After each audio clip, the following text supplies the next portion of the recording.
Ouais, bien, nous m'en allons trouver. Malais MSU bega dugutigi Sabre Wolf ni tindon fini don kiri Sabre Wolf ni gere ne bi bidon digi o lefne bi bolo bi d'accord ko firi Ouais, Sabre Wolf e ko warbe kungolo kono de warbe ne kungolo kono mbe solution ni na ne a bon kungolo kono mba blanc poche kono ka dun jien kono avec benyen mais ne man ni fan warbe do kungolo kono chogodi ni kungolo ma réfléchir abita war ni togodi amano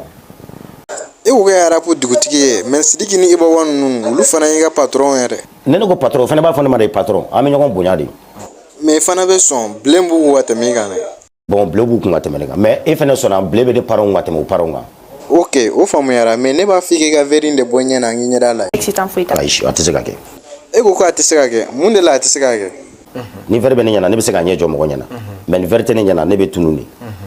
ah no de do maître Gims ndu ya tabo munati tabo Gimsi tan ne tatikelo ale ma verbe donc parce que abe fen ale nya de mayu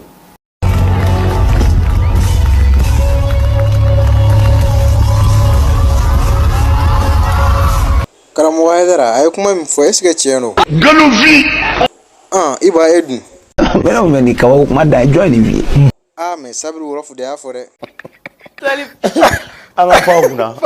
wala odura la sabu la milo wala miko ko muna bila anzu na mina samani kina inseri was kana alizi wa fi muna janda wanas John Woti subhanallah mais ne ko jono sego de ngi invité en plateau kan ndende fem ven de nyingale masamina oyi alhamaniye ndende ya denu ega